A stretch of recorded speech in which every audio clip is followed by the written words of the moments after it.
pancaking. N'ogenda mu kintu kyo. Nengende Busoga si mu kintu kyange mu kintu kyaffe. Mu kintu kyaffe. Ate ffe baani. Nze naawe. Nedda. Inze just siri. Mweba kintu. Let me tell you something. Ate kyavudde n'okuvaawo. Let me tell you something. Kyavudde. Tarehe 6. Nga tulina tarehe 7. Kati it must even be your last celebration. Nti is they used to have National Resistance Army. NRA. Now we have Uganda People's Defense Forces. UPDF. That means that it's me and same people, different names. We are involved. That's why you see, actually somebody was even there was a request that we should now stop having the UPDF week. We should have it a month. Because people are yelling. Abantu bafuna ebintu bafuna mu week eyo bingi. Ate ntwekisanga betwali badde tukola. Nga UPDF yali badde ekola. Obudde buli tu limitings obikola ki. I tell you, Busoga registered the big numbers of people abakoleddwako naddala medically. Abantu babadde bangi abajjanjabiddwa sajjaliza abadde nyi mu mitwalo na mitwalo. Lwaki tebabateeka mu malwaliro gye tutayina n'abakozi bali eyo bagira. Actually, I'm for that person yasabye tufune omwezi mulamba ogwa Tarehe 6. Tugambe nti January 6th to Feb 6th bwe twalocatinga district egenda okubeera mu Tarehe 6 oba area aba region egenda okubeera mu Tarehe 6 amagye gagendeyo gakole ku bantu gwere galongoose gazimbe gakole biki byonna byonna okuddiza abantu. Omwezi mulamba. I don't think it's Your Excellency, sir, I'm adding a voice on to it's a UPDF, Uganda People's Defense Force. Already. Gatuberamu already. Oba oyagala ba Tarehe 6 oba Tarehe 6 gatuberamu. Did you go to Bugweri? I was there. Nze erindi mulangira. Olidde. Bwe tusala kiyira bwe tetudde eri. Mbeera mulangira. Era you are lucky you speaking to mulangira. No. You are lucky. Actually kati okusinzira ku gundi ku bukulembeze bwaffe obwa Busoga. You are lucky you might be speaking to the next king. Era kyenyumirizeemu okubeera ng'oli nange okyali nange saawa eno saawa ena bwefuuka kyabazinga you'll be ojja kuba ng'ofuba okunfuna owulidde era namba yange gikuume nnyo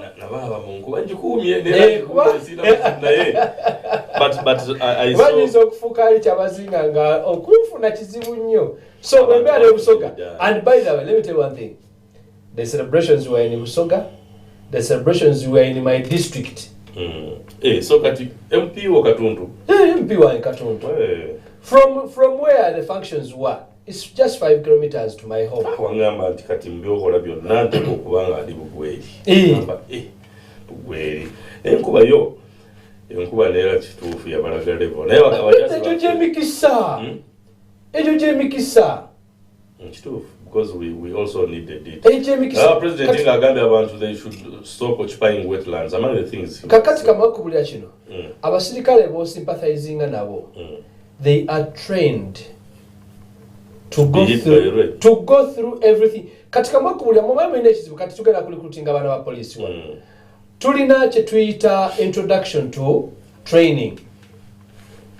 Okimanyi nti abaana abo bamala ennaku ezitakansoma 20 mu lumu nga tebeebase owulidde nga tebeebase nga tebatudde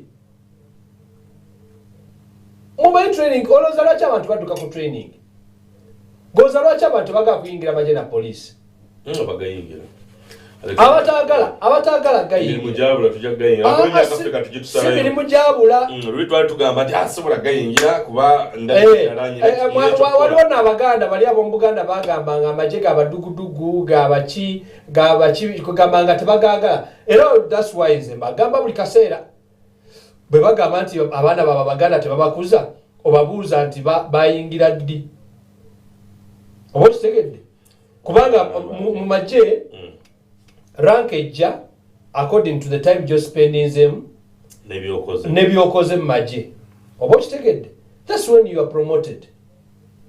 Tojja kuyingira omalemu myaka 3 olw'okuba walina degree olowooze nti onaafuna kano.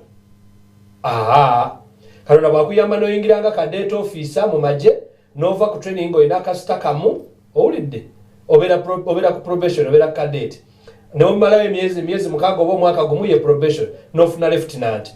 Kati awo kikukakatako okumala emyaka egi oba egi okudda ku rank endala. Oba kitegedde n'ogimalako naye n'ogisavinga emyaka egi oba egi okuva ku 3 to 5 n'olyoka ofuna ki buli bonna betulaba bapromotinze bebatyo bagize ebbanga ly'omaze batono nnyo bebapromotinga ng'emyaka 3 teginnawera nga tebakulanka eyemu nga tamazeeko myaka 3 batono nnyo. Kati abe bapromotinga mu ebyo babeera balina ate kosi ze bagenzeeko. Kizibu ayazibu agibuuka okusinziira ku kosi gy'abakoze. Kakati kamala okulaga tulina young officers ne tubeera ne senior officers. Those are all trainings. Oba kitegere era wano ne His Excellency yakyogerako nti abali boogera by then the late Kasirye Gwanga yali ayogera ku General MK. Oba kitegedde nti nga ranka zazikoze eki n'abagamba nti omwana owange asoma maje aziddusa owulidde baali bagasomye naye nga bagasomedde mu bbanga ki ng'era basomeddewa. Omusajja agenze n'asoma senior course owulidde naye bagisomedde kimaka tajja kuvaayo ng'ate ali ku captain oba major aba ayingidde light kano and kano. Bwe bawulira nti ayinza okubeera Katonda n'amuyamba n'agisoma ng'avudde ku captain oba kitegedde n'agenda ne bamu lieutenant kano major n'agibuuka kuba course aba agisomye. Kano omusajja tajja genda Sunhouse asome senior command ate aveeyo ng'ate is a major era oluvaayo certificate award gye bamuwa ebira rank yoyo gwolaba gogamba nti amaze ku rank emyaka 2 oba mwaka gumu n'akola ki ne kasa selection ejja ne bamuselectinga n'agaa nti kati agenze Sunhouse kusoma ki senior avayo nga alina okubeera ki. So Teresa was there on the 6th, that was yesterday, but yes. And it was successful. Very successful. And God even blessed it. We thank God for having celebrated it for this 43rd time. Actually, Chigwa Nayate Guru, Tuavni Teresa Saba. And here Teresa Saba. MK movement. There is a Teresa Saba. They were in Kampala they were launching apparently when you get kati abamaje babadde obameka sagenze kubala abantu sikulimba walabeyo kuba amaje ate abamaje already general yenanyini kintu sabala kintu kyayimuke waliwo ebintu ebimu byenjagala mwogere propagandinge nga mumanya nti waliwo abantu abalina kye bakola ki ate abamaje beetagisa ki kiri kibiina Teresa Saba kitegeeza Teresa Saba kitegeeza nti okola ki nti ovola Teresa tulina national NEC executive ey'amaje oba kitegedde tulina gundi council y'amaje etuliwako CIC plus others. So who are the MK people to send tulina Teresa Saba eyawa bonga bo bote bagamba nti byamwe they're just talking their own things. But PLU is around the corner. Yes, which is very okay. It's a pressure group. It's something. Actually, they looked at a good name. Abantu abamu babadde tebajja ku MK project. Olw'ensonga manyi abaganda balina olugero olugamba ensi bambi edibya mutere. Simanyi oba okitegeera, simanyi babanyankole baye bakitegeera. Once you package something, owulidde, the way you package something can make it okubeera nti tekitundibwa oba it can make it to be bought. Oba kitegedde bw'obrandinga kati olaba bw'oyambadde kooti yeeyo you are another person kuba ojjangu oyambadde saati mu saati. Somebody can watch your show, somebody can like you because of the dress code. So kati MK project yajjanga MK yajja personal. obostegedde era abantu bawulidde mixed feelings. Should we nga n'aba NRM abamu bakowa NRMs tebaagala ku associating na MK because it's another thing. Obostegedde but now patriotic, yes. This is now general patriotic. Patriotic what? 100 plus. Patriotic League. Not so? It's patriotic. Yeah. The Patriotic League of Uganda. It's now a general thing where somebody, whoever loves the country, whoever loves his Uganda. Definitely. Nero lichibade so personal.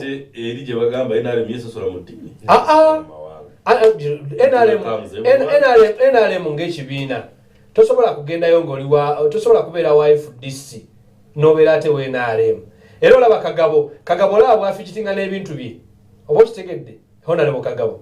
But when you look at that guy, he's sober. Is he sober? Yes, he's sober. He knows how he plays his game.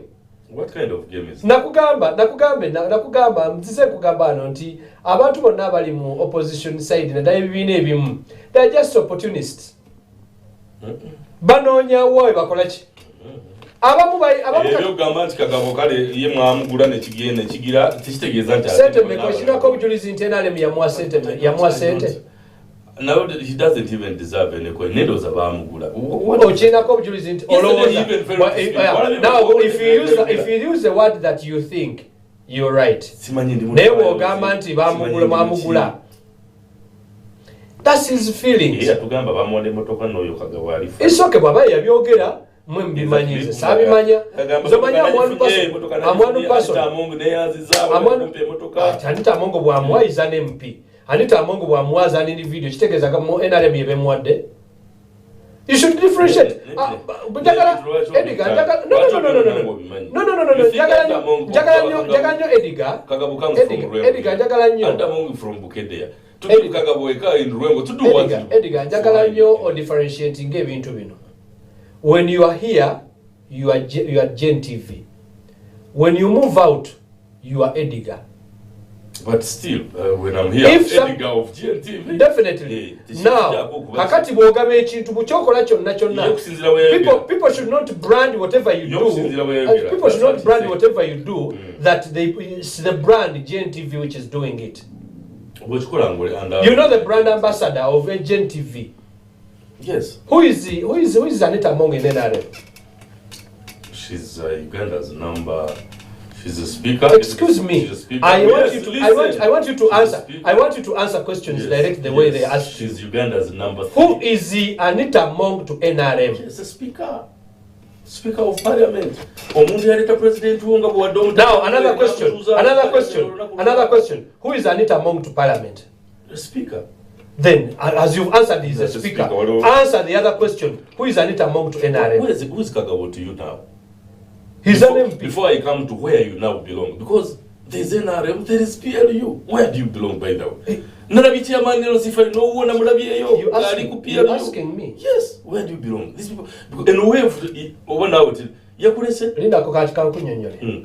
I'm called Kaswabuli Simon Peter Watch, the deputy RDC of Mbarara district, which is an RDC who falls under the president's office, of which president is the President Yoweri Kaguta Museveni, who is the chairman NRM. Have I answered you? Where do you belong? This is something that is pushing the chairman NRM's son. Have I answered you? I'm Kaswabuli Simon Peter Watch, the deputy RDC of Mbarara district, of which deputy RDC, the office I serve is the office of the President of the Republic of Uganda, of which the President is Yoweri Kaguta Museveni, who is the chairman, the national chairman of NRM. Ogwawa Simon. Katero chabuza jengwa. Yes. Omanyi lwaki? Your fellow MP Kashali North na mwinterview. He's an MP. Is he an RDC? Is he an RDC? Who is his party chairperson? Who actually helped him to win the parliament? Yakugambye bweyabadde yakugambye nti party chairman we ye MK. President Museveni. Definitely now. To this he has the party chairperson nga gwe boyina boss wo. Now me, I'm not him. Where do you belong? That's what I've told you. I've told you my chain. Simanyo botegera bulungi obuzali. Omanyi kye bayita okulanya. Where do you look at? First way. Omanyi kye bayita okulanya. Omanyi kye bayita kati singa omuntu akubuuza ne saawa eno. Who are you? You tell him I'm EDGAR AKAMPA, son of so and so. I've told you that I'm Kaswabuli Simon Peter, who is the deputy RDC of Mbarara district, of which I serve in the ministry, presidency, under the president's office. The president is the Yoweri Kaguta Museveni, who is the president of the Republic of Uganda, who is the national chairman of NRM. What else do you want me to say? Where do you look at the NRM in the near future? It is going to be very strong. Excuse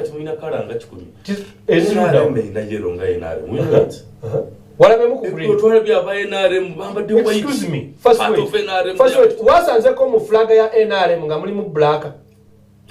Blue. Kati wabu obuuza nti NRM ekyusiza kalazi zaayo ng'ekyali na yellow, blue ne red. What is PLU to you? It's patriotic league to Uganda. The initiators kati nkubulira kino nti buli muntu yenna ali mu kibiina akinoonyeza okulaba engeri kiki kinaabuumingamu. Like the way you come here and you do your prep. Are we together? You do your prep without consulting your MD. Naye ng'oyagala program ekole ki standing. Are we together? You come here, no kola prep yo singa tubali tukola babiri. Twali tukola prep fembi. True. Kamoshi tegedde. In order to sustain abantu bafe abalabi bafe bagenda kukola ki? Kakati n'abantu abali mu NRM bagiyiyiza okulaba ngeri ki bw'enaakola ki? Lw'enaabeera farm. Bakola ki? Bayiyiza ekibiina. Yes. Bayiyiza pati okulaba bwe kinaabeera ki? Farm. What can make NRM be farm on ground? So it is basically not farm on ground. It is. What exactly? But we need more firmness. Through. By the way, the moment you be comfortable, already, that leads to a fall. Singa kati Pepsi Cola techalanga. Singa Coca-Cola techalanga. Owosh tegedde. Kubanga they are already established. Waliogenza kuduka ngo yaga Coca ne bakuwa Pepsi nokkiriza. Do you go there because of Kalango? You know what disturbs me? By the way, let me tell you something, EDGAR. By the way, let me tell you something. You know, it's the chairperson is President Museveni. I saw Margaret Muhanga honorable ngayogera n'abamawulire n'agamba even personally nze NRM naina kaaba nti abakubo gaterezi bwano NRM ne bigana twasazeewo kati tuyite eno ebintu biterereza. EDGAR. They don't believe in their party. EDGAR. Does NRM have a secretariat? Why not? It has almost everything. It has a secretariat. Kakati kamala okubulira kino nti alina abawulira nti baagala NRM ku mutima gwabwe bayiya nkugambye ekintu nga naye bw'oyiiya nti oyiiza ng'oyiiza GNTV ogiyiize esobole okubeerawo. Naye bagiyiiza GNTV siba ku bintu bya Bishop Neera. Manya nti njiiza GNTV naye ndi ku musinja gwa Bishop kyayagala. Wawulidde bagamba nti tuyiya patriotism for league tugiyiiza nopu. Obedde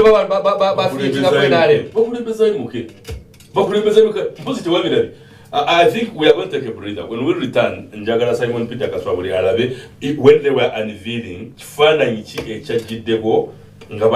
there was no President Museveni anyway. Kakati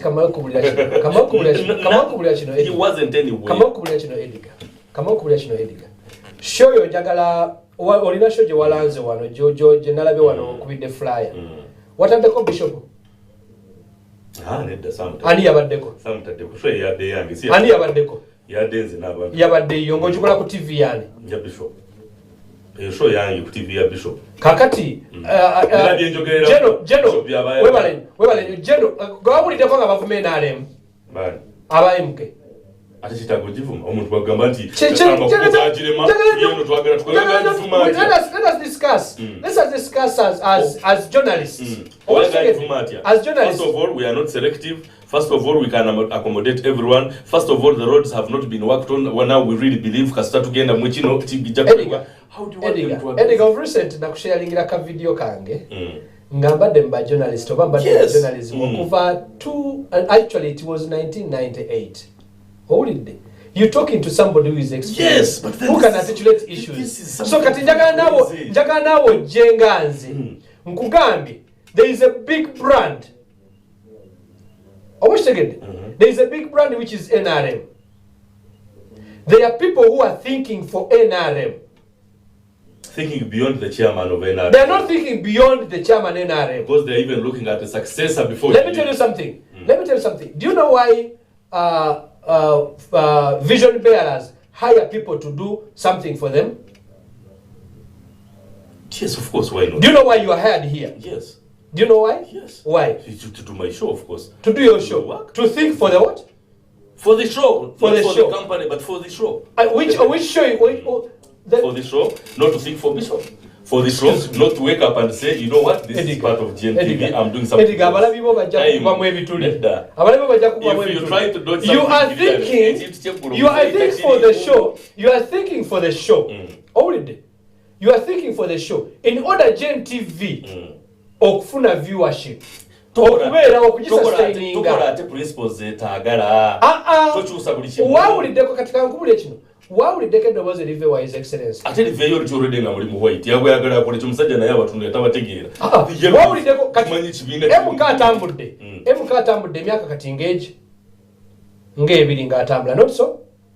Njagala ombulire waliweddeko his excellency nga avuma ekikundi kya MK. Ye agamba mu abamugomerera bali abagoberera MK bangambye tobalimu. Agamba bali abagoberera MK just bamwagalako bibye bamwagala kiri awo. I know that's a statement. Kati no Edgar kyendagala omanye. GNTV reka tukimalize ensonga tukomeze ku birala. Antu katumale ebirala. We are going to come back. Let's just take a break. No bale da tukole break ebaliza byonna. Let's just come back. Kaswabuli, and he's the deputy RDC from our district. Omusajja. Tugenze tuocha tukomyoga tuseka. We have to first of all agree the PLU right now is a pressure group under the NRM, according to Chabayogedde Gulu. That's right. And as they were unveiling the PLE, the Patriotic League of Uganda, they basically were unveiling the agendas behind it. One of the agendas, which is actually the main, is preparing General Muhoozi Kainerugaba as the next president, following President Yoweri Kaguta Museveni. So some of the people that were being interviewed there, Abamu are saying he's going to be here 2026. Some others are saying for us, we are in this league. We have to wait for what President Museveni will do. What will say. I was hosting someone here by the names of Katwile Poli. He belongs to this now because it was the MK movement. Actually, I'm briefing on Nangamba. We shall have a press conference. I hosted him on Monday. This very Monday. Nangamba anti Kasita President Museveni asarona atugamba anti no. This time round, I'm coming. As him, as Katwile, I'm coming 2026. We are going to go down. We are here with MK. After you, it has to be who? MK. It has to be him. We saw the chairperson on C5, almost around the country. We saw exactly. The trouble but division mayors in one north.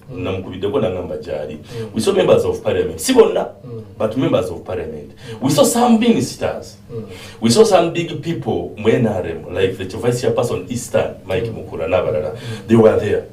And the one that was even talking and addressing is a member of parliament by the names of Michael Mawanda, a member of parliament for Igara East constituency. So Chikulagat Chinechintu is not as simple as people might look at it. However, Abatwagamba, you are a pressure group under NRM, of course with your agenda, not putting on the yellow thing. You're putting on white and other stuff black. For you, they were white. omanyi lwaki kati olaba lwaki si kala yaabwe entuufu okwambala kala eyo tekirina buzibu white is something which invites everyone mukyebalonchinze wali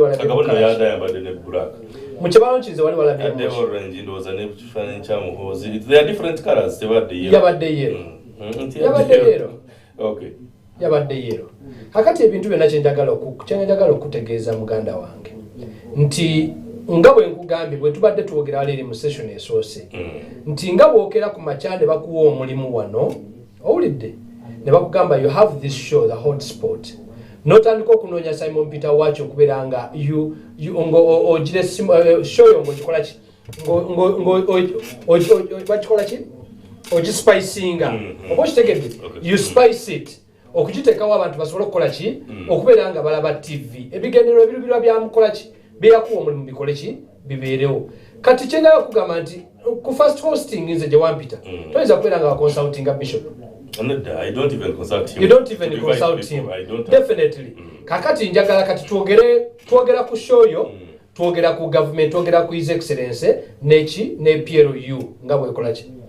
There is now one person who can be MK who is thinking of the strengthening of NRM or strengthening the powers ezikola ki eza government okubeera nga ekola ki n'alowooza n'akwata ekikundi ky'abantu yenze kati you are the muhozi oba kitegedde ekikundi ky'abantu yani yenze kati bokoze eki tuyiyiza kati bwe tujja wano bwenzijja wano buli lwenzijja wano ngamba olwayo twogere ku kino oba kitegedde byongamba twogereko kati kyekikundi kiri kati ekya PLU ekinoonya byekigenda okukola ki okukolako okulaba nga GNTV ekola ki ebeerawo oba kitegedde kati nze bw'obireeta byonna bw'ojjanga otandika okugamba kino bwekino okomye bulungi bw'okomye otolooza kati ketwogeddeko nga tuli mu break kakuzizza mu line kyonsobola tukomyewo nga tubaki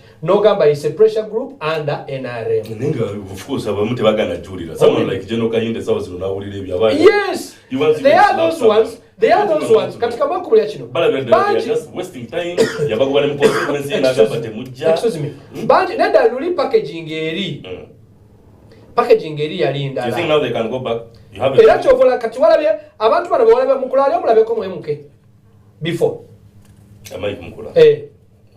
Njagala ombulire ddiru wali omulabeko nga associatinga nabo. Ba ministers bameka bwe wali olabye ababadde ba associatinga ne MK. Frank Mwebazi yali wamwene bwizibwe. Definitely. Kakati kyengezako kulaga nti naye walabye ekirala ate bwe kyazze when they rebranded and then they brought now it's a general name Patriotic League for Uganda. Now chikwatako because you are patriotic. If you are patriotic and you love the country chikwatako nze tubadde wano mwaka mulamba nga twogera ku show walabuddeko nga njogera ku MK nga njogera ku bino nabiri nga bwe njogedde olwale MK don't even have a mandate kumwogera ku definitely naye kati Patriotic League for Uganda ekigambo patriotic kyokka bwe kiti ekigambo patriotic kingattako. So what exactly is it? What exactly are you people going to do? Calming the situation down. People, not the MPs, because I have had confessions from some of them. Abagambanti, about what barrels at the land in each Sunday, Jawa are going to stand in primaries. These people have to be sensitized. But manye, this is even not a party. The political party guru. No.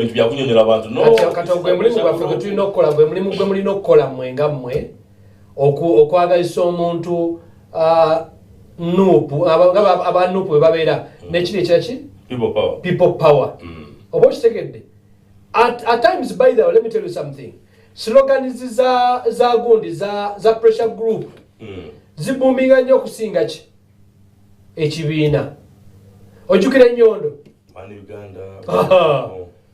oba kitegedde kyekugambye nti branding nze kati gwoli naye nkugambye mbadde mu media okuva 98 omulimu gwesinga okumanya emirimu nagigamba gyesinga okumanya kiri eki security and branding. So these ones are actually branding after mu forces tukiyita reorganizing wano gye tuli eno tukiyita rebranding. But do you believe that in some of the people that are actually in this really believe that Museveni should step down and hold it. Now, those are the people betulina nze naawe betulina okusomesa oba kitegedde what is patriotic league Uganda what is patriotic league Uganda and what is NRM. What is patriotic league Uganda to NRM oba kitegedde yebyo bye mulina okusomesa kati abantu naffe betulina okusomesa abantu bategeere bamanye ekitambula so and this is happening like this. Definitely. GNTV releasing live very soon to Jaguar Twina structures in RM. They are going in elections. That will be around April. Because I'm Gokuna. Now you get the Basil Children and yes, Nambuza are you going to be part of course so is understanding a contest, but are you going to be having that interest? But yes, definitely we are going in, we are going as a party and we wait to see what will happen later after this 4 years. Together there is some uncertainty. Actually, don't think that reorging started yesterday and ended yesterday. We are planning how to win. Bulinaku wanokugamba nti tujatuka 2026 ngati tulina opposition. Obushtegedde kati nga tetulina abo bakolaki kati bye bintu ebimu bino ebitandiko biplanningibwa bo bintu ebimu byotunulira kati hajati namyalo byakola owulidde tunagenda okutuuka yeeyo ng'abantu bogamba ku FDC tuleke tetwagala mmanya tetujja gigamba nti tegenda kubeerawo nti FDC ekibiina kigaddwawo just kujabuzi kugamba ku FDC ng'ogamba ebyo ebya FDC mutubuzaabuza kuba tumaze okukusomesa maze okulaga nti abeeyunga ku nuupu bannakigwanyizi bano kati okimanyi nti omubaka wange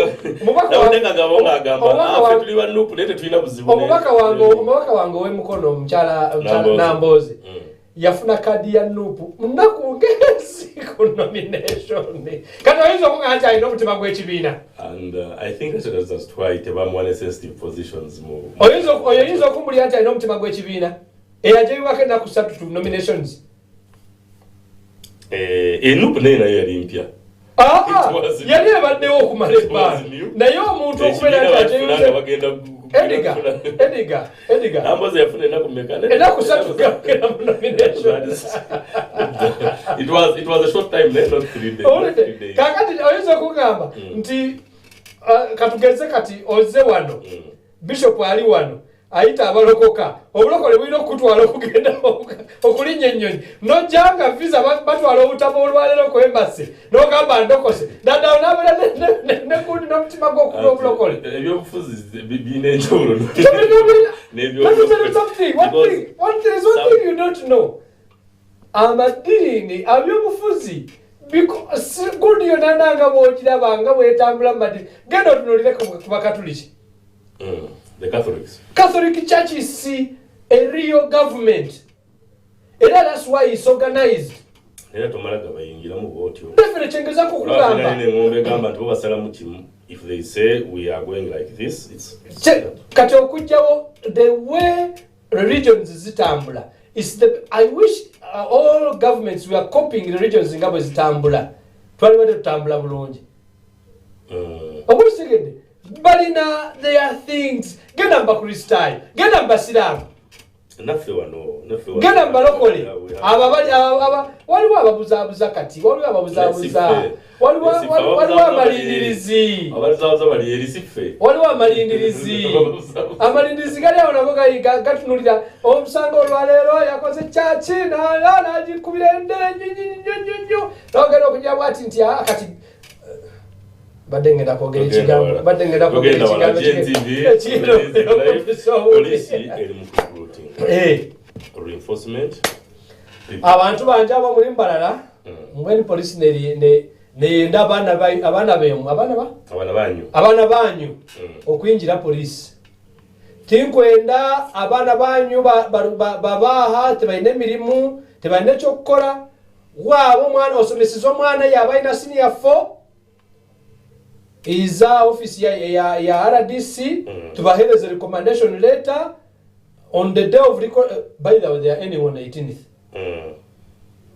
Babeze mbakumeze n'empapula zaabwe za senior 4 mulete ebintu byona benda bushanyi bushatu benda empapula z'okusoma benda recommendation letter okuva esomero omwana yakasomire benda recommendation okuruga office ya RDC na chama nelsi 1 na 2 nibyebi mbwenu habwe nchitokuleta omwana wawe okuyingira police noyenda obutebenje noyenda security omumaka gawe tokwenda omwana aze police. Of recent I landed on to send thing. It was on social media when Kainda was saying he was asking for security.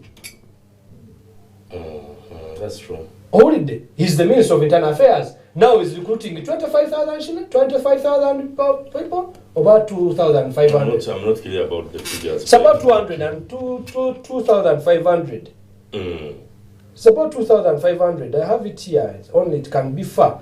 But twagala abana bajje mu police through different ekikulu kasitaba ebisanyizo kasitaba jebi ebisanyizo bitono nnyo. Age is also important. Eri 18 to 23. Musajja myaka 26 tebabagala this time. I think it's 18 to 23 akalango kali ludda banali badde kaleta kakano wano kanyambe kanguyeko. Requirements. Must be a Ugandan citizen with a national ID, a valid one. National ID chikulu nnyo. Saba nnyo ebenga kyaliko a valid one. Mani national ID. Must have no criminal record. Yeah, that's it. Taina kubanga yali mubbi. Should be ready to undertake the 12 months training. Mwaka mulamba ali ku mafunzo. Should be physical and medically fit. I know kuba mulamu. Should be ready to work for long hours and at times under difficult conditions. Byebiri byakugamye enkuba. Bwe banabera ku training bagenda bayisa mu bisoto mu nkuba biki babalina okukira enkuba bali ba instructors abalaba trainers abalaba enkuba bagiwulira ekirongo etonye nnyo nga babayitayo nga babafulumya ekato tubyogera ebiyita y'abasajja ne batyo okugenda nino babulira abaana saagala bagende ate tubaire nga tutegedde nti katuli ku routinga bali bameka yewe namba mbadde njagagiraba wano 1225 jukira bwogenda nga noddukayo ate oba ofiiriza omukisa eyaligenze n'akola ki. That's true. Kuba wali oba oyiseewo abaana 1225 baweddeyo kale n'otuuka eri ate n'ovaayo. Yensonga lwaki bateekawo ebintu bino era si byakutiisatiisa biri open. The reality. Olina okugenda ng'okimanyi oli medically and physically fit. Kubanga waliyo okudduka waliyo okuyimirira kali ka introduction kekugambe for training kanaku nga 21 kakusula ng'oyimiridde nga muyimba kyovola banalimba gamba nti amaaso g'abasirikale lwasooka lwaki mugalaba nga mamyufu agamu galemerayo. Ako ka introduction ako si kanaku nga 21 si kangu abaana basinga sleep for all those days. You don't sleep. I think you don't rest. You know I don't sleep. Definitely. Kyekino lwaki bakuteekamu kali to work for long hours kati baba bakakuteekamu wali ku training bokendi walinga ng'okola ki. Should be ready to work in any part of the country. Tebakugamba nti olwokuba kuli kulutize ng'ova mbalala ojja kukolera mbalala. Bwe bali kulitinga ng'ova mbalala badde bakuteeka nakapiripiti.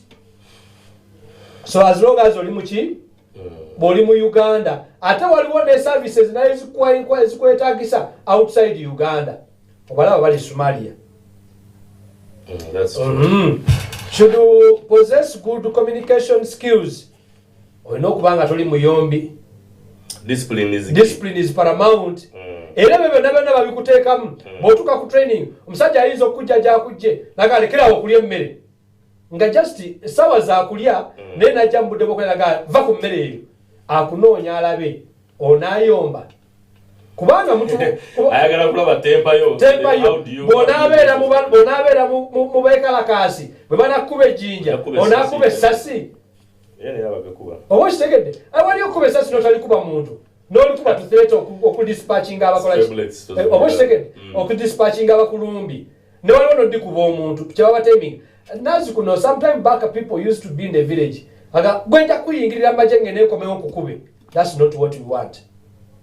so they tame your brains okubeera nti okola ena kuingira maje omewondawe ate bakyachogera the discipline that is there must not be former serving officer in any of the forces. But I think basically now they are targeting the young ones. Yes. Chovula bewale ebyo batete nafune no ate kati nkomyewo. Kakati waliwo ensonga eyinza okubeera nga wagenda wayingirako oba maje noddukayo oba ne baggobayo. Oba kitegeeza nti waliwo something that you know ekitali clear. Ate ekirala baagala nnyo okubeera nti abaana bano babeera ku training tebaagala nnyo I know more. Yeah, true. Oba kitegeeza tebaagala nnyo I know more. Babo bawayita mu training nga wayita mu training endala abaana bano ojja kubaleetera okubeera nti bo tebakola ki tebamanyi kuba bajja kukola ki how to apply required level of education UCE senior 4 and above, not less than senior 4. Naye ng'oyise mathematics okubala jukira we professionalizing ng'oyise oluzungu n'okubala with the credit. How to apply: handwritten application addressed to the IGP accompanied by certificates, copies of academic documents, photocopies of national ID, 3 passport photographs recently taken, size identity card, identity card or introduction letter from the previous school, recommendation letter from LC1 to 3 and RDC. Ebaluwa ekwanjula okuva ku LC1 mpaka kuki RDC. Then olina okubeera ne baluwa ekwanjula okuva ku ssomero gye wasomera oba ID yaabwe. Abamu bambi amasomero agamu era juzi nakyogeddeko juzi twabadde mu recruiting wano babadde mu district recruiting amasomero agamu agatakyagize amasomero agamu nedda amasomero agamu gavaawo 1 amasomero amalala bw'ogenda okukima results gakujjako identity card yaago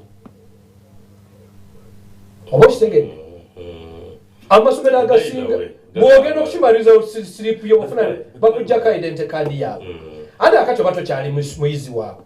You can misuse that ID.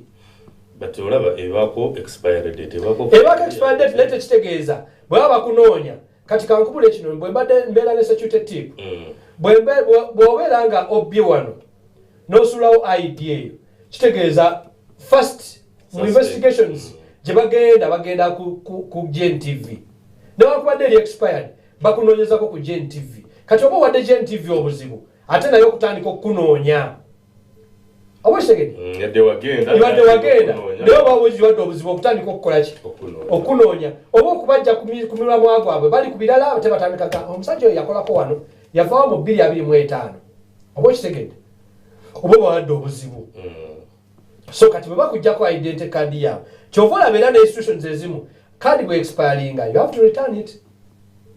So you return it and then if you are still an employee nga bakuwaki empya